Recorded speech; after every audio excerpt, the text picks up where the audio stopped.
प्यारे दोस्तों, आज का जो इब्रतनाक वाकया एक ऐसे शख्स का है जिसकी हालत कुत्ते की तरह हो गई थी। एक लड़के ने जवानी की जोश में ही नशे की हालत में अपनी माँ को जूते से मारा, तो माँ की भी ऐसी बद्दुआ निकली कि वो कुत्ते की तरह बन गया। कुत्ते की तरह उसकी जिंदगी हो गई। उसके ऊपर कौन सा अजाब आया, चलिए आपको बताते हैं। इस वीडियो को मैं आपको लाइक करने के लिए नहीं बोलूंगा, लेकिन आप एक प्यारा सा कॉमेंट अपनी माँ के लिए कर सकते हैं।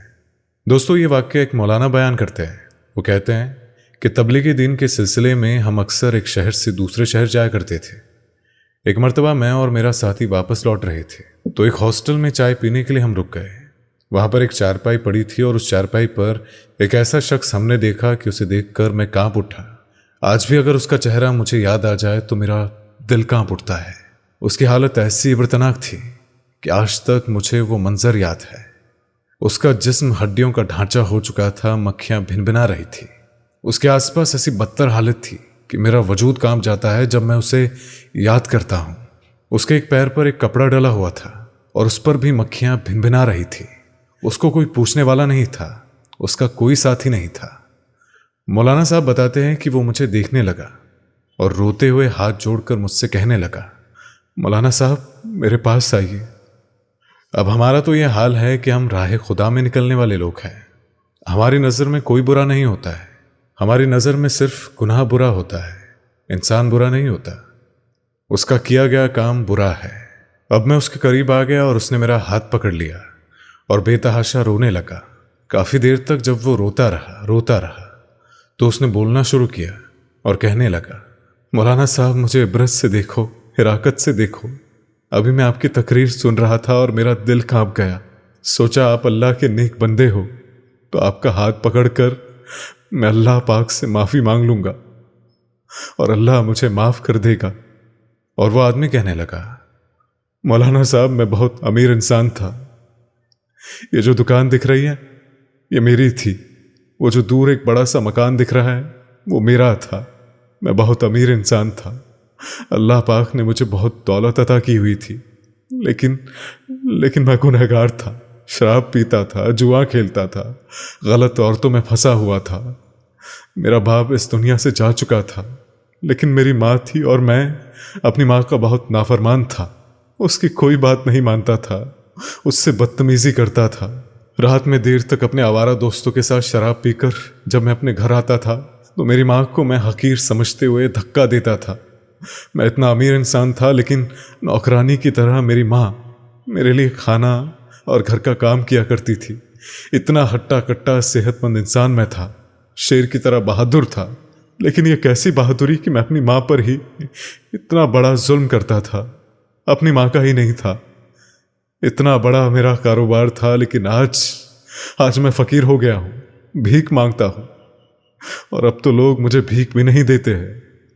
मौलाना साहब बताते हैं, वो मेरा हाथ पकड़कर रोता रहा और कहने लगा, एक रात की बात है मौलाना साहब, मैं अपने गुंडे और आवारा दोस्तों के साथ सिनेमा गया।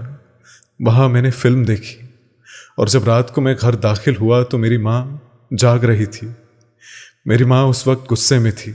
उसने मुझसे गुस्से में कहा कि तुझे शर्म नहीं आती? आवारा दोस्तों में घिरा रहता है। वो मुझे शर्म दिला रही थी, माँ की ममता का वास्ता दे रही थी। कहने लगी, तेरा बाप भी ऐसा नहीं था, ना तेरे दादा ऐसे थे, लेकिन तू न जाने ऐसा कैसे हो गया। तेरी तरबियत में मैंने ऐसी कौन सी कमी रख दी कि तू ऐसा निकला?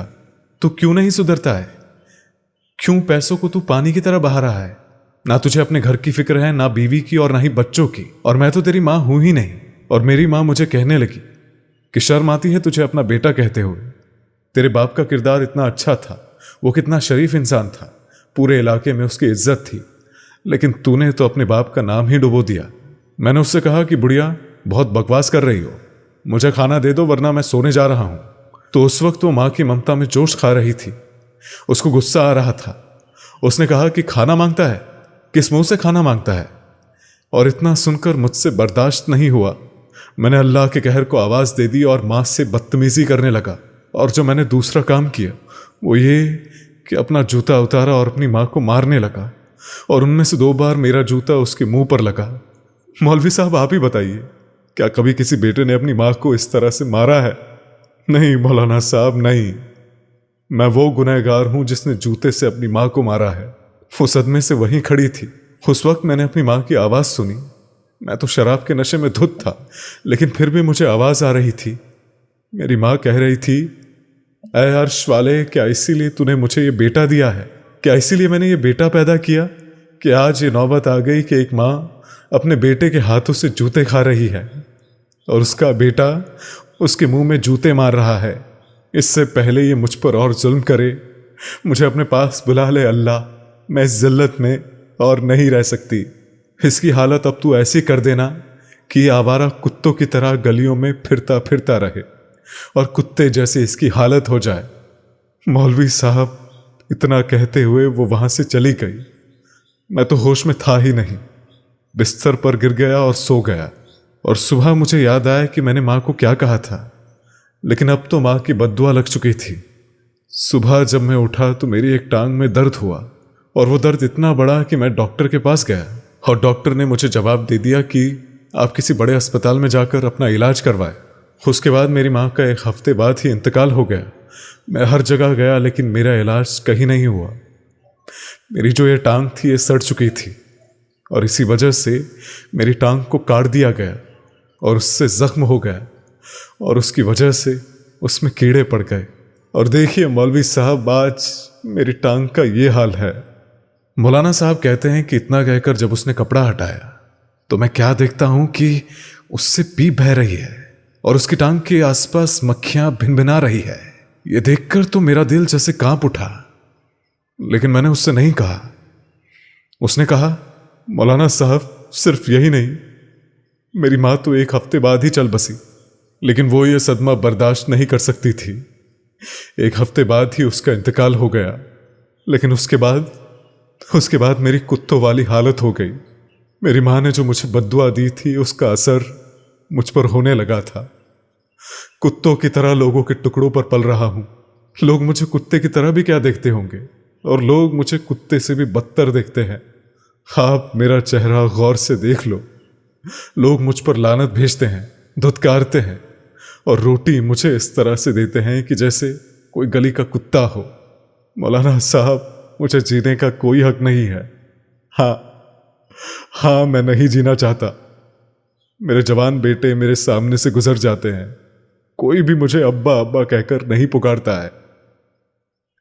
मेरा ये जिस्म सड़ चुका है, कीड़े पड़ चुके हैं, कोई मुझे हाथ भी नहीं लगाना चाहता। आप दुआ करें मौलाना साहब कि अल्लाह मुझसे राजी हो जाए। मैं कई सालों से ये सजा भुगत रहा हूं। आप दुआ करें मौलवी साहब कि मुझे अल्लाह और मेरी माँ माफ कर दे।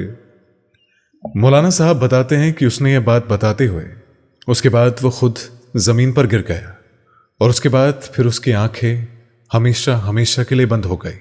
मौलाना साहब कहते हैं कि ये मंजर मेरी आंखों का देखा हुआ है और ये मंजर मुझे हमेशा याद रहेगा। इसलिए अल्लाह पाक हम सबको अपने माँ बाप का फरमाबरदार बनाए और जिनके माँ बाप जिंदा है उन्हें सेहत व तंदुरुस्ती अता फरमाए, और जिनके माँ बाप इस दुनिया से जा चुके हैं अल्लाह पाक उनके माँ बाप को जन्नत में जगह इनायत फरमाए। आमीन अल्लाहुम्मा आमीन।